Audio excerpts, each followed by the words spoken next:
murder mystery and things like that. And everybody went to bed, and then it's like we were all up and down all night. It was just amazing. Don't know what it was. So yeah, we're getting a little later start here. So we are at, what is this, January 29th, 2023, going into another year. Amazing. Um 11:36 a.m., 38 a.m. And sorry, I got distracted because I'm actually trying to sit here and think. I believe this might be Tommy Ramone's birthday. So, yeah, Tommy Ramone, happy birthday, man. So, anyway, we are doing the first G Mart comic book haul of 2018. And I didn't even really check to make sure I put everything back in the box because I actually got this earlier in the week and I read some of the books. And I got to tell you, man, it's an improvement. Got some great stuff in here. Like I said, hopefully I put everything back in there. I had made a few stops here and there around the way, right? But I got to tell you, I'll let the again for you people that don't know, I order my new comics online, pre-order, 35% off. I get them through a comic book shop out of Chicago, Gmart comic book shop. And when the new comics accumulate to $85 of worth, they get mailed to me for free. And it's that time of year again, right? Two of the comics are damaged. I've already emailed them and they've already given me the credit and they're going to be replacing the books and I get to keep the old one. And I picked up a few of the things while I was out last night, wandering around in between dinners and meals and all that stuff, trying to find things, right? So before I get to the new comics in the Gmart comic book haul, I'm going to sit here and show you something I got off of eBay, which I meant to show last week's show, but did not, right?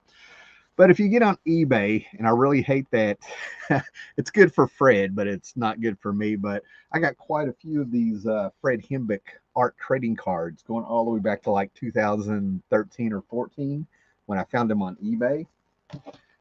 It's real easy for me to check because, like I said, I have a ton of them. I've been showing some of them.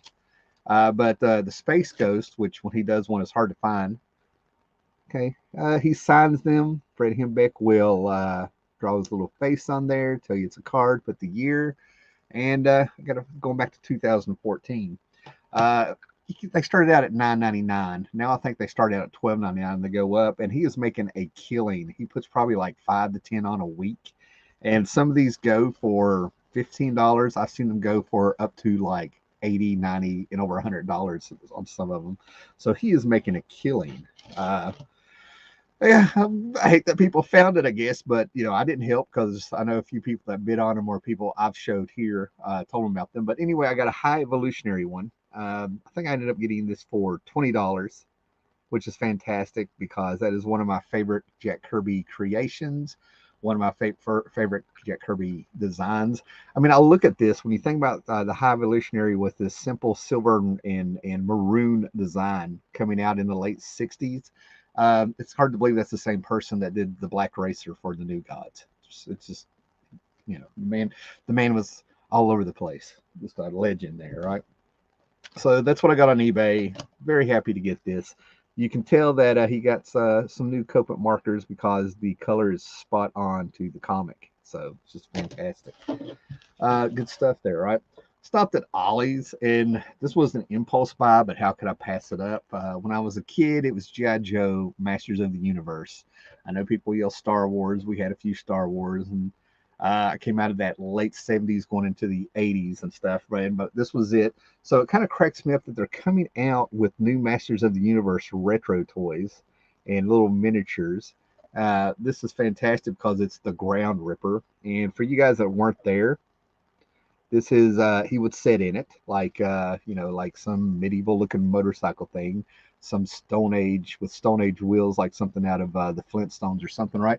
But back in the day, it had the cord. It had the rip cord that you would put in there, and you would pull, sit down, spin the wheel, and it would take off. Man, back when our toys were interactive with physics, you know. And then also at Ollie's, I picked this up for $3.99. I figure why not? I don't have to dig through the box to get it. But it's the Flash Rebirth from the 2000s. Jeff Johns, Ethan Van Sciver did Green Lantern Rebirth, where they brought back Hal Jordan, and it was huge. So they turned around. They ended up doing the same thing with the return of Barry Allen, uh, coming out of Final Crisis, I believe. Uh, and I cannot believe that now we're talking about 2 decades back, considering that I started doing YouTube a little while after this came out, which is amazing. So anyway, yes, Flash Rebirth, the trade soft cover for $4 at Ollie's outlet store, where they are 75 to 90% off on their comics. And unfortunately, the one that I have around here, they're getting rid of their stock slowly but surely, less and less comics. Meanwhile, on Facebook and Facebook groups, I get to see people saying, hey, man, people have been posting that Ollie's have gotten some DC omnibus, so you need to go check them out and get them. So who knows what's going on? But these things run from Texas up to, I think, as far as Delaware, just going by what I've seen online since they bought out the $13 million worth of DC stock back in 2018. And the word got out that you can go there and get some cheap and brand new comics and omnibuy and all sorts of things. So yeah, those are fun. Now this one, if you were there, you were there, and I can't believe that I actually got to get one. And I hate that I got one that was the box was damaged and it's got a sticker on the back, but there's only 2 left. But McFarlane Toys have been putting out these superpower toys, right? I'm gonna go ahead and tell you, as somebody who was there and getting the superpower toys, and then my brother also getting superpower toys, and everybody getting the superpower toys back in the 80s, and seeing the commercials, and they had 2 3 different waves of these and stuff, right? I can look at these and they got the spirit of it, but I would not trust the playability of this enough to want to open it, just kind of looking at it. But it's cool. It's the spirit of the superpowers. These are new, right? And yes, you are looking at Deathstroke. Now, why is a grown ass man buying a superpowers toy? Basically, because when these came out, they were cool. They were fantastic. They were great action figures. And then they came out with the second wave. And I'm sitting there on Saturday morning eating my Fruity Pebbles, I'm sure, watching some Saturday morning cartoon. And then the commercial comes up for the second wave. And I'm like blown away that they have a Dr. Fate superpowers toy. You know what I mean? I was just like, oh my God. I mean, that was just amazing. And then it was like I started imagining all these other DC characters I would have loved to see a superpowers toy. And in my heart, I was like, that's well, he was the Terminator back then. I was like, the Terminator would be a great one to do because it's George Perez design. Even as a kid, I knew. But I was like, oh, they would never do it, right? So when I'm walking around a Walmart and I look over this and I have my pick of 2 new ones, they have Nightwing for you guys that are big Nightwing fans. They're out there now, and they had this. And I was like, oh wow, what year is it? I'm looking around. Is it 1984? What's going on? So yeah, I could not believe that something that I dreamed about years ago and had accepted they would never do is out there. So we'll see if we can get this to focus, and you can see the line so far. They're bringing these out in waves, or you can just Google it. But yeah, that's a Wonder Woman, Nightwing, and Deathstroke there. They're coming out slowly. I have the Batman Who Laughs, Dark Side. I've been getting the villains, basically. So yeah, I have all 3 villains of this as they come out. And they're relatively cheap considering what action figures go for nowadays. 2 other things I picked up before we get to the comics while we have people trickling in and stuff, right? I don't know if you've heard the news. So you might want to sit down if you're one of those and stuff, right?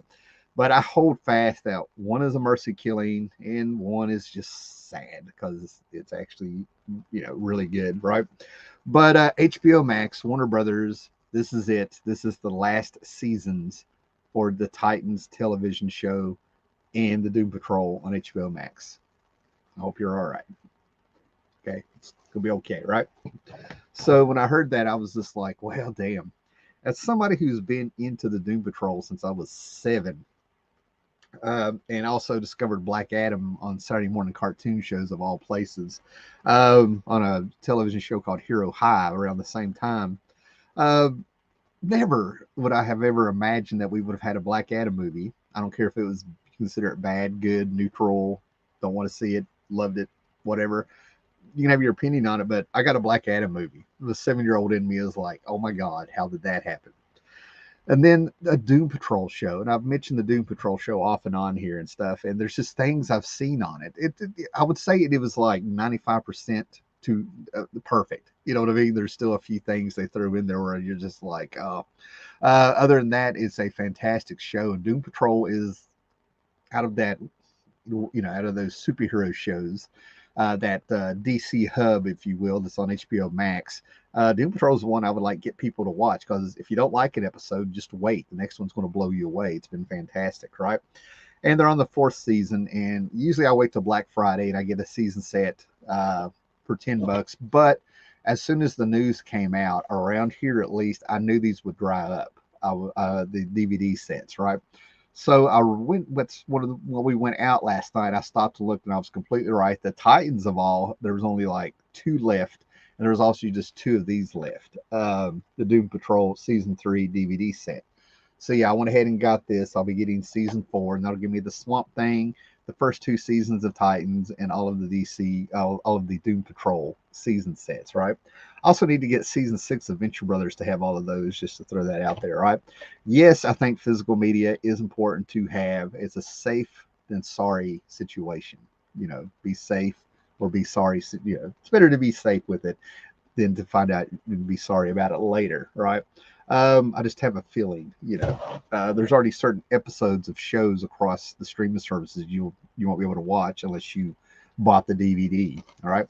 And then I got this, and I'm sitting here like it's, and believe it or not, this was in the Valentine special section of DVD. But let's get that glare off there. But it's Little Shop of Horror, guys. Little Shop of Horror. Sorry, guys. I'm showing that I'm having some internet issues over here. Go figure. But I actually love this. As a kid, when we went and watched it, and everybody around school was going to feed me Seymour and stuff, right? But Rick Moranis, and it's a remake of a Roger Corman B movie that they just made fantastic. Usually, for years you actually could not find this around here on DVD. And then when I did find it, it was like almost $26 at certain times. So to find this for $6 in the Valentine Days movies, which cracked me up, I was like, now or never. And I was really hoping I had not gotten it. All right, guys. So that's the fun stuff. Get all these put up. And now we have about 17, 18, 20, who knows, comics to go through. Hey, what's up, Scott? You doing all right? Scott Connor, ladies and gentlemen, for you guys remember the Camera Chaos show on here. Let's get him on here. Huh. I'm having issues. There we go. Howdy do. Get all those together. Put that up here. Alrighty. Both. All right. So now we're going to do the comics here, right? So we'll just see what is on top of here, right? Now, I've been with G-Mart comic book shop online since about 2002, right? So over 21 years. And very rarely have there been any oddities. Very rarely were there any damaged books. So that's one of the reasons I kept with them. There was really no drama or no problems, right? So imagine my surprise when Hawk the Slayer was a 5-issue miniseries, a sequel to the Hawk the Slayer movie from the early 80s. If you had TBS in the early 80s, you watched it because they showed it all the time. But it was a 5-issue miniseries by Garth Ennis. That's what really got me. Hawk the Slayer, but it's got a writer like Garth Ennis on it, right? And I turned around and they sent me chapters 2, 3, and 4, and I didn't get 1 and 5. And then this last haul, I got 1 and 5. So I finally started reading this, right? And this first issue is fantastic. And I think this is from Rebellion Comics, which I think has something to do with 2000 AD. I believe it's British. I'm not sure, right? Not 100% sure, right? But if you've seen Hawk the Slayer, it was a low-budget fantasy film from the 80s, and the people that saw it and loved it could have cared less that it was low budget. All I'm going to say is Crow the Elf, okay? Crow the Elf is awesome, right?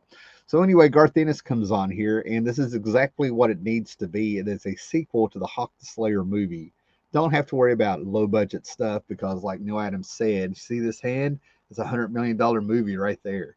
Anyway, so he gets in here, but he's not writing like Garth Ennis, right? He does what is missing, what's badly missing from comics today. He does a quick recap of the movie. If you haven't seen the movie, consider it was over 40 years ago it came out. And then he moves on with the story. And he's not writing like Garth Ennis Hitman, like Garth Ennis Cross, like Garth Ennis Punisher, like Garth Ennis, Preacher. He is writing Hawk the Slayer, right? So far there hasn't been any bald-headed old men, making gigantic women out of meat. No meat sex going on or anything like that, right?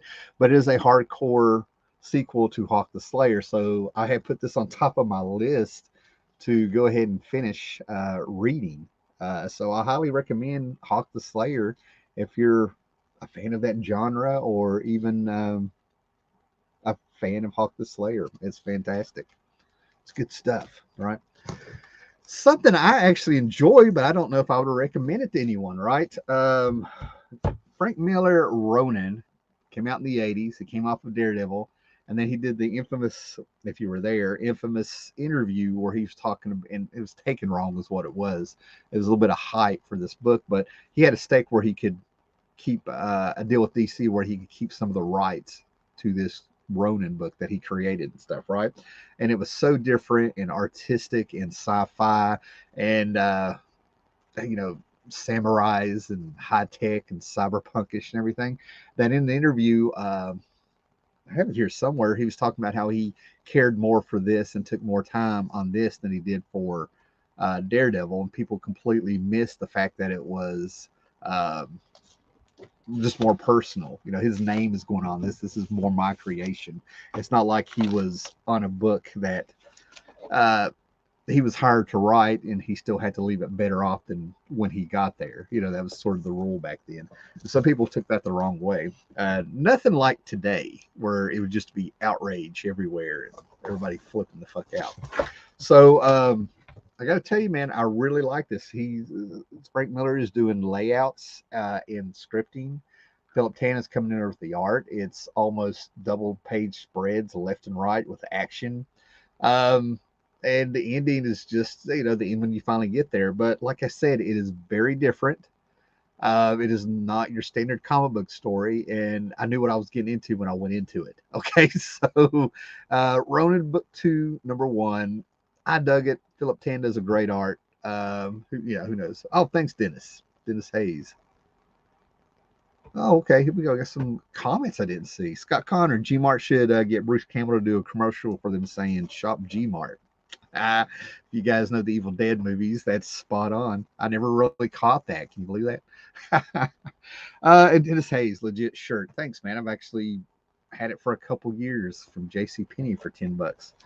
Okay, so anyway, glossy pages.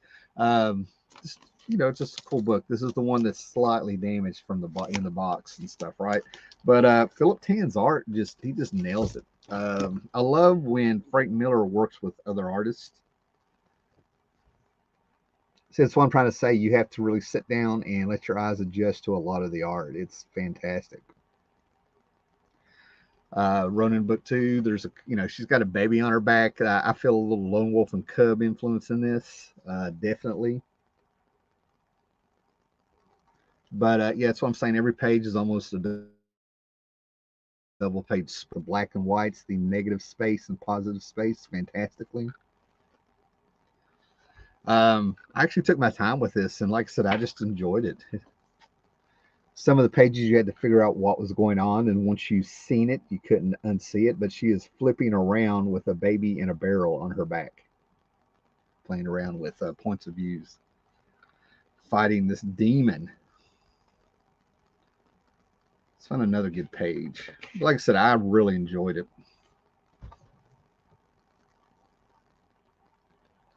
So yeah, if I was going to say how many stars to do this, I don't know, 3.5, because basically it's probably going to go up to a 4.5 after you read the whole story in context, right? So that's that. So we have Heart the Slayer for you guys that are coming in, and we have Ronin Book 2, number 1, which I think is fantastic. A little review that I'm really happy to have gotten this. They have Superpowers Deathstroke figures out, so go out and get those. And now we'll move forward. And there's one where I'm going to be a little bit, I hate to say it, but I'm going to be a little bit conspiracy theorist here, right? I don't know what's going on here, right? So for you guys that are familiar with Miracle Man of the 80s through Eclipse Comics back in the day, I think that book started coming out in '85, #1, right? Miracle Man through Eclipse, Alan Moore, Alan Davis. They were taking the strips that they did in Warrior magazine over across the pond in England, started bringing them over there, and I don't know, around the fourth or fifth issue or something, Alan Moore started writing new material. And this book, Miracle Man through Eclipse, ran from '85 to about 1993 and only got about 24 issues out, 23, 24 issues out, right? Neil Gaiman took over the book after Alan Moore did the first 15 or 16 issues or whatever. And then there was a long wait. And I think it's been 30 years since people were waiting for that next issue to come out by Neil Gaiman. 30 years, right? So Marvel acquires the rights, if you will, buys them from Neil Gaiman after a court battle with Todd McFarlane. And Marvel comes over and Neil Gaiman sells them some properties he had at McFarlane's studio there, Angela and some other things we've never really seen printed that I'm aware of. And then they started putting out recolored versions of the Eclipse Miracle Man to build up to it. Then they just disappeared. We got a few hardbacks. And here it is 9 years after Marvel had announced all this stuff that we're finally getting the Silver Age, the last chapter that we know of. For some of us, 30 years. For me, it's probably more like 25, right? But they came out with this Miracle Man Zero issue, which I think you can totally skip. I thought this was horrible, and it had tropes, but it has a framing sequence written by Neil Gaiman. And Miracle Man is reading comics of himself and talking about a multiverse. I have a feeling that this is something they're just doing so they can go back and establish that Miracle Man was part of the multiverse if they bring him into Marvel, which I think they did with Timeless #1, or they're hinting at it or something. But this was absolutely horrible. I was like, oh no, it finally happened, right? It's a couple of different stories. It feels like Marvel is doing what DC was doing in the '60s and '70s, with their, with Gardner Fox bringing in the fact of the infinite Earths, the multiverse that are its own. It's like Marvel is, I've thought, been doing that for a while. So anyway, we come in here and now we get the Silver Age, the recolored Silver Age, and I think it's Mark Buckingham. They actually had him come in and redo some of these issues. From what I can tell, I have to do a little bit more research. But in the back of the books here, you get the original pages that are very small, and then you see how they redone the pages.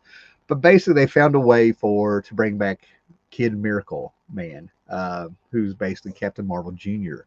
And he's in a very different world. They do a very good job of having him. The last thing he remembers it was 1963. And even though this story was written in the '90s, it was still 10 years in the future in like 2003. And he comes in and he's having a very different world. So I'm going to have to dig out my original Miracle Man issues and go back and reread them, because in this issue, this was the last issue that hit the stands. Kid Miracle Man gets to go through a parade in New York, and you see him adjusting to the real world. I mean, like, he's having a hard time and, like, really bad. I mean, it's like, let's take Andy Griffith and thrust him into Oz, okay, if you want to do TV shows, right? And I got a little bit of Venture Brothers here too. Also, if you've watched the Venture Brothers, you know what I'm talking about there, right? So we finally make it to this issue where this is the one we've been waiting on, folks. This is the one that Marvel kind of blew it with the hype and everything. But this is the Neil Gaiman story from 1993 that we've all been waiting on, and it's got completely new art by Mark Buckingham, new coloring, of course. You can see the original pages and thumbnails in the back and everything, but I'm really beginning to think that this may not be the original story, in my opinion, that Neil Gaiman may have wrote back in the day. Maybe it's updated. Maybe he revamped the whole story or whatever. But I got to tell you, I was really like reading this like, that's not what I expected, which I'm not saying is a bad thing. But it just feels like Neil Gaiman, who was writing in 1993. This is written by Neil Gaiman, who was writing in, the year 2023. I'm just saying, I'm very suspicious. Okay, there's no doubt in my mind. There's been some kind of character redesigns or some kind of revamping. I can't prove it. And I'm not saying it's a secret, and I'm not saying it's real, but I'm suspicious. Not a bad thing, but I mean, it got me to buy a Marvel book. Okay, Paolo's here. What's up, brother? Paolo Costa, good to see you. And Spore Hacker's like, oh yeah, Miracle Man. But anyway, I could be completely wrong on that Miracle Man, and I'm gonna be fine with that. It's just me reading and writing styles, and I actually do like how Neil Gaiman took it somewhere I didn't know. I can go ahead and tell you the cliffhanger, but the cliffhanger that they landed on is that Kid Miracle Man, after being in a world he didn't create, finding out it's not all June Cleaver and the Beaver here, and it's more intense than that in this world, morally ambiguous and everything like that. But for some reason, Miracle Woman is sitting there saying, I told you what you need to do with them. They're acting like, you don't know what they're talking about. You get the feeling they're worried about Kid Miracle Man flipping out like the other Miracle Man. Maybe I'm getting them mixed up. Young Miracle Man, Kid Miracle Man, whatever, and all I'm saying. But they're worried about him flipping out, so they're trying to ease him into this world, and it doesn't really work. And then Miracle Woman's suggestion was saying that young Miracle Man has feelings for him, so he kisses him. A man kisses a man who still thinks like it's 1963, so he flips out, and we finally get a splash page punch, and he takes off into the world, and that's what everybody's been waiting on. So that was very interesting.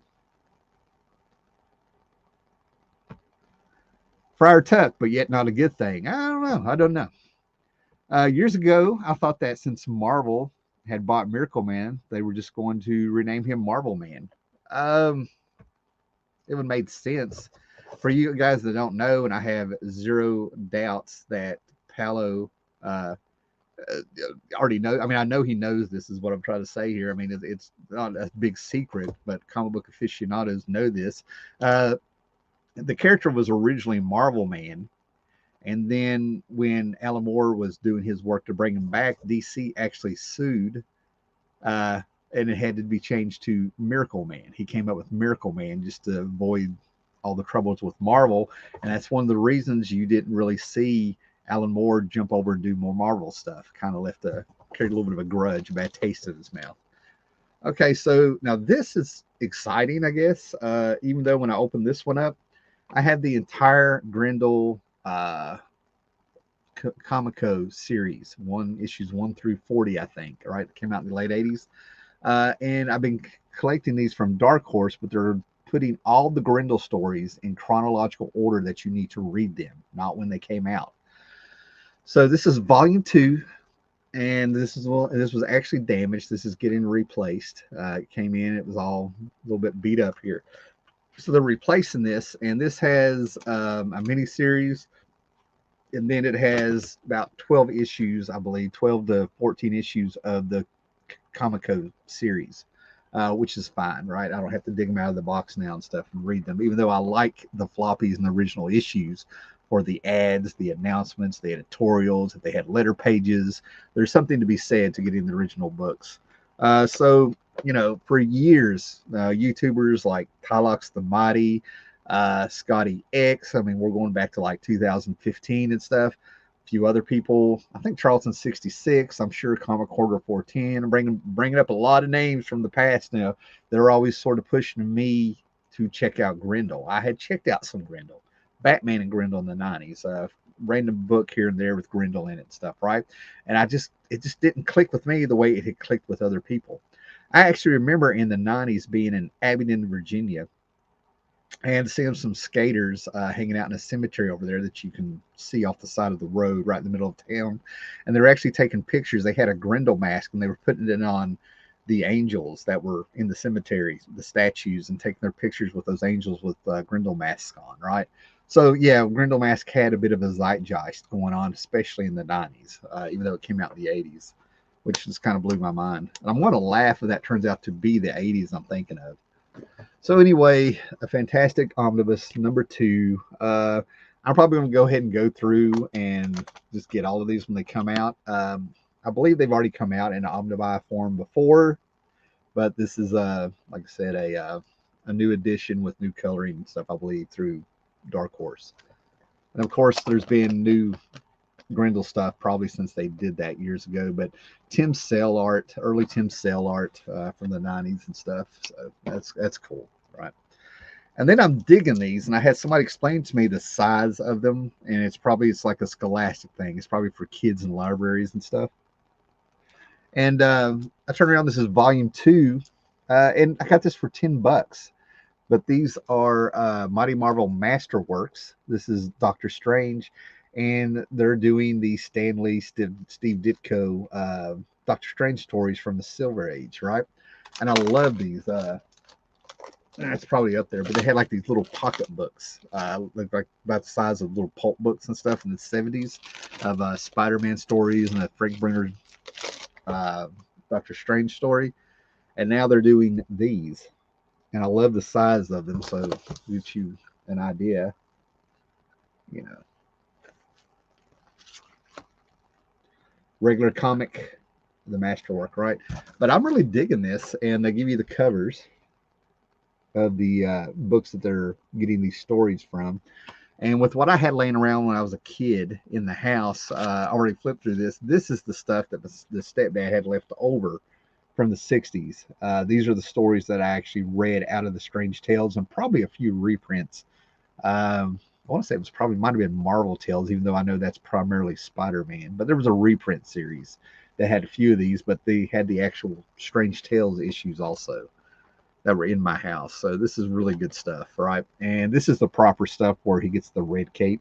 The other stuff had him in the blue cape still. So this was really cool to find. I had the first volume up there. I really enjoy those. It's simple. Where'd I get the blue digests were small? And where'd you get that Doctor Strange? I pre-ordered it. Yeah, pre-ordered it through Marvel, Friar Tuck. Okay, so I'm going to talk about these two for a minute. We're just going to kind of get past the DC stuff here, right? But Jeff Johns is back at DC again. And he came out with this one shot where he's returning to the Justice Society of America, right? So we have this, the Golden Age, the new Golden Age, if you will, number one. And it started out with a one shot, from what I understand. And this is very interesting because it seems like Huntress is taking center stage. This thing flies back and forth back to like 1941, 1976. But if you're not paying attention, you're going to think it's 1916 and then in the present day and everything, right? And Dr. Fate keeps dying over and over, and he keeps giving premonitions to people, and he's floating around and everything. And it's going back to the Justice Society years and the All-Star Squadron years and the Super Squad years of the All-Star Comics of the 70s and back and forth. And there's this ginger fellow dressed all in black. It's in the center of all this, right? So it's a per degaton time travel story, I guess, is what they're wanting you to think. So that led into what I believe is going to be a mini series. I don't believe it's an ongoing, but a Justice Society of America. We're talking modern comics, guys. I don't keep up with them that much anymore, right? But all I got to say is whatever happened to the JSA, and we start slowing down and fleshing out, right? And as somebody who's read Jeff Johns since Stargirl #0, which I think may have been his first comic, I think, and then he took over JSA, and he jumped over to Marvel for a little bit, and I got his Avengers stuff that he did, and I've been a fan. But then all of a sudden, it was like a couple years ago, it was like he was slowing down, and he was starting around the Booster Gold. He did the first 10 issues of Booster Gold after the DC 52 or something. But I started feeling like he was starting to start trying to tap Alan Moore, and then we got the Blackest Night and Green Lantern out of him, and the Flash and all kinds of things, right? And by the time we get to Doomsday Clock, by what was that, 2016 or whatever it was and stuff, he's really got a writing style that's really odd. It's like it's got a weird pacing, and he'll inject some real life violence in there. And I don't know what he's doing. I don't know if his writing's evolved or if he's trying to be something else. I don't know, right? So reading some of this with Jeff Johns, especially all the Justice Society he did back in the 2000s, which is gold, considering that it started out with James Robinson and Dave Goyer, and then Johns came on, took the reins. That was fantastic stuff, right? So far, this has kept my interest. I'm willing to see where it goes. Okay. Grandmaster, DC or Marvel? I'm not sure what you're asking here. I'll answer that question if you be a little bit more specific. All right, and then I got this. I love these facsimile edition books and stuff, right? Not a lot to be said, but I got Dracula Lives, The Tomb of Dracula, Marvel from Gene Colan from the 70s, #1, facsimile edition. And what's really wild is I got the Werewolf by Night number 32, which is the first appearance of the Moon Knight facsimile edition, and that actually went up in value a little bit, which I shouldn't be surprised.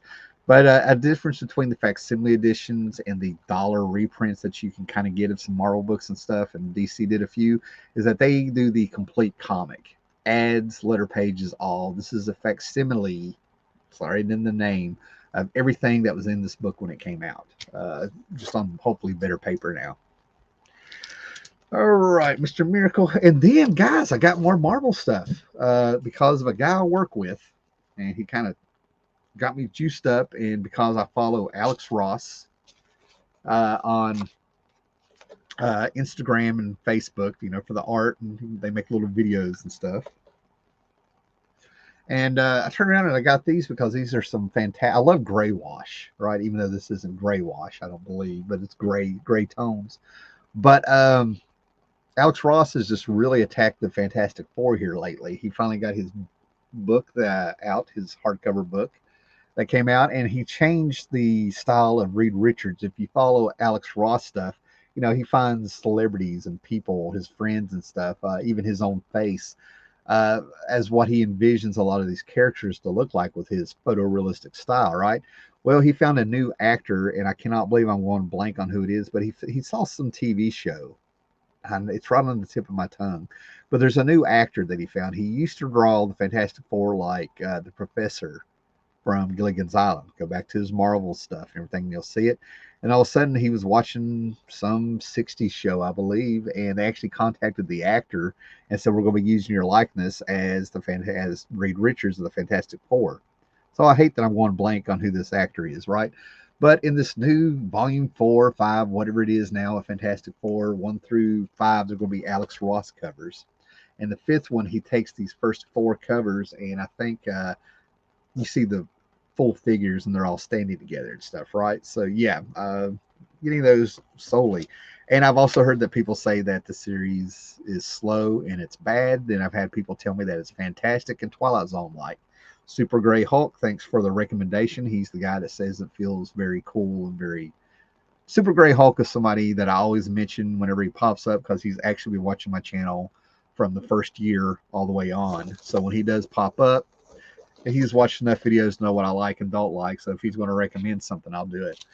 And then this one, it just kind of cracks me up because this was just fun. These are just fun to get.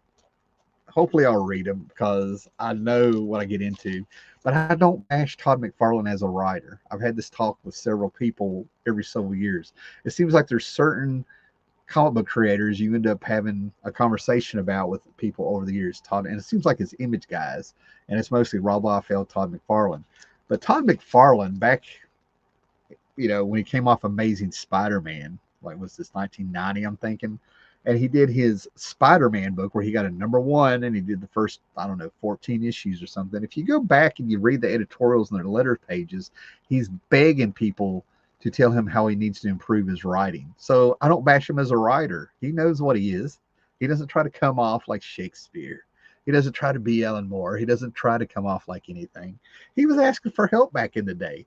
And to me, I'm just sort of like anybody that was a McFarlane fan back in the day. If you don't like his writing, you're partly responsible. You could have helped. So anyway, we got the big Spider-Man. We got the big Spawn Batman return.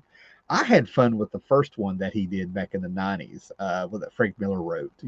I had fun with it, right? So this time it's him, Todd McFarlane, writing it. And there was tons of different covers for it. This is Come and Gone. This came out in December of 2022. But this particular issue here, that's a Greg Pulo cover. I guess they call it a Virgin because there's no logos on it. This is a Jim Lee one. Now, what was surprising about this is where I have Gmart on my social media, they had like this weird flash sale for this on a Sunday. You had 4 hours to get in and get this Jim Lee variant. Now, I have not looked these up to see what their value is or what's rare. Or are they 1 in 25? Are they 1 in 50? I just thought it was a very cool cover. Jim Lee delivers. I mean, that's just all there is to it. And of course, I think this feels like a standard cover. You have Batman Spawn, and then there's another cover that it's kind of a mirror image of this, but it's Batman in the exact same pose. I guess I went with the Batman Spawn. I'd have to go back to like October or something when I was pre-ordering these to wonder what was going through my head. So that is the new comic book run, the 1st of January 2023. And I'm going to go ahead and tell you, I might be getting back to making videos properly. Little 10 and 15 minute, 20-minute videos again, because I'm actually getting ideas again, and I feel like doing it. I'm not saying that I'm going to have one every Sunday like I used to for years. I used to have my videos out every Sunday morning. I've been doing a lot of live video stuff and everything. But I'm starting to get some ideas, and a lot of it has to do with the fact that I've got this comic book room a little bit more organized, where I can actually walk in the floor, a few stacks here and there, 3 short boxes to rearrange things, and I can get access to my books easier. Scott and I, Connor, who's out there, we were talking, and he brought up the fact that he's thinking about selling some of his collection, and I'm going to have to break down and do it. I've been talking about this for 4 years, 3 or 4 years now, and in order to have this to be manageable for me to enjoy the books, I'm going to have to get rid of stuff at some point. I've done 2 great purges, had 3 great robberies over the years, 2 great purges over the years, and just needs to be done. So we'll see what happens with that. So anybody watches the videos, hey, that's cool. Get them out there. Thumbs up, subscribe, and like. I just kind of hope that I'm coming up with themes. That's the whole deal, the themes. Coming up with themes and ideas, and I'm getting back my big picture of comics, how they connect and stuff, no matter what the comic or what era and stuff. What we got here? Oh, we got some people in here. Meyer's out here. How you doing, Meyer? Grandmaster says hello. What's up, Grandmaster? I'm just trolling a bit. Okay, you're bored on a Sunday. I totally get that. Friar Tuck. Todd, horrible writer, spectacular artist. That's why they had both on comic books. Yeah, yeah. Like I said, Todd McFarlane doesn't try to claim. I think he thinks he's a great idea man, which I'm not saying he's not. He got me. I'm not going to say anything because Todd McFarlane's a hell of a salesman. If anything, he got me to buy Spawn books last year. His energy, and he was so pumped. He sucked me right in. Amazing. So that's what I'm trying to say. Rob Lau I found was a better writer than artist. I know, weird. Again, I think he's a great idea guy. I think when he popped up at Marvel there, he did Hawk and Dove. I don't know what his first actual printed work was, but he was at DC first. He did a Hawk and Dove miniseries. And then he popped up over at Marvel, a little bit here, a little bit there. And then all of a sudden, bam, he's on New Mutants. And people forget he had Louise Simonson. Sort of taking his ideas and funneling them into something coherent. So great idea, man. That's how I feel about it. He kind of showed his art style as a way that gave kids the feeling that if this guy can do it, I can do it too. So purges needs to be done or else she'll drown. Yep. Liefeld's good with coming up with concepts, and if they look too familiar, other people are able to run with it better and get them away from the similarities.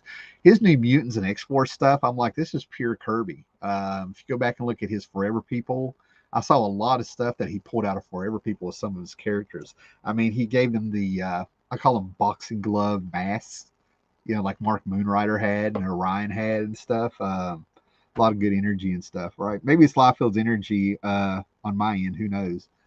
Yeah, that's what I'm trying to say. I'm not a Liefeld hater. I've had my ups and downs with how I feel about him. The kids actually drew better. I'm going to find it. It's probably right outside in a box. I remember I kept it, but I knew I finally had an opinion on Rob Liefeld.